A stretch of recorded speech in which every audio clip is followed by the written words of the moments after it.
So అసలు ఏం జరిగింది ఆ రోజు? ఆ రోజు ఏం నీళ్ళు వాటర్ రాలేదు. వాటర్ రాకపోతే ఆ రోజు మాకు దినాలు ఉన్నాయి. అయితే దినాల కాడికి పోవాలి కదా. అయితే మేము ప్రెగ్నెంట్ అని మేము ఇక తీసుకుపోవద్దని అంటే వాటర్ తెచ్చిపెట్టు మా అంకుల్ అన్నది.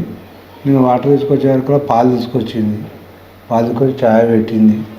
మొగాడుకు అంకుల్ అంటే మొగాడుకున్న ఛాయ్ తాగిన. ఇక నేను వాటర్ డబ్బా పెట్టి నేను వెళ్ళిపోయింది అప్పుడు. ఇక తర్వాత ఈమె ఇంకా సరి ఈమె వచ్చింది. ఓకే, ఏమైందమ్మా రోజు? అదే నీళ్ళు తీసుకొచ్చి ఈయన పెట్టిపోగానే నాకు కూడా పాలు ఆయనకు ఛాయ్ పెట్టింది, నాకు పాలు కాబెట్టింది. గిలాసుడు పాలు పోసుకొచ్చింది. పైన బిస్కెట్లు వేసుకున్నాం, ఇద్దరం తాగినాం. ఆమె తాగింది, నేను తాగిన. బిడ్డ నేను ఆగులో పోయినాక తానం చేసేటప్పుడు నీకు ఫోన్ చేస్తా అంటే సరే అమ్మ అన్నది. అమ్మనే పిలుసు, అత్తమ్మ అని ఏమనలే, అమ్మ అమ్మ అనే అంటుండే. ఇక నీళ్ళు కాబెట్టుకో బిడ్డ అని చెప్పిన. ఆమె ఫోన్ ఈడ కలవదని నా ఫోను ఆమె దగ్గర పెట్టిపోయినా. ముఖం మార్చుకున్నట్లేదు, ఏం లేదు, మంచిగా నవ్వుకుంటూ గివ్వుకుంటూ ఉన్నది. ఇవన్నీ చేసింది. నీళ్ళు పెట్టినాము. ఇక నేను కూడా ఈయన కొద్దిగా పోయినాక కొద్దిసేపటికి 10:30కు నేను బయటికి వెళ్ళిపోయినా.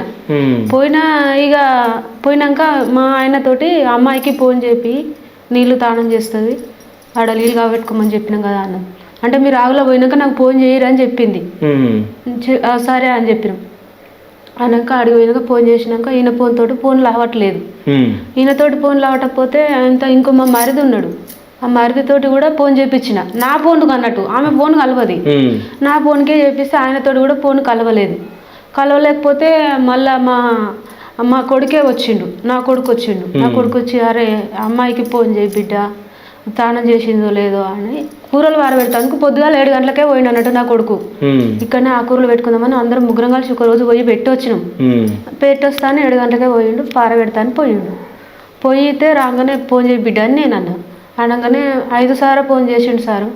5 సార్లు నా ముంగటినే ఫోన్ చేసి అంతా అమ్మ ఫోన్లో ఆడతలేదు ఎందుకే, అమ్మ ఫోన్లో ఆడతలేదు, ఊరికొస్తాను ఉండు. వేరేటోళ్ళ బండి తీసుకొని దబ్బన ఇంటికి ఊరికొచ్చిండు.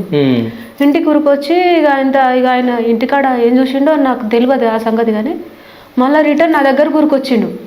అమ్మ ఊరు పెట్టుకుంది అని ఊరికొచ్చి నా కొడుకు చెప్పిండు.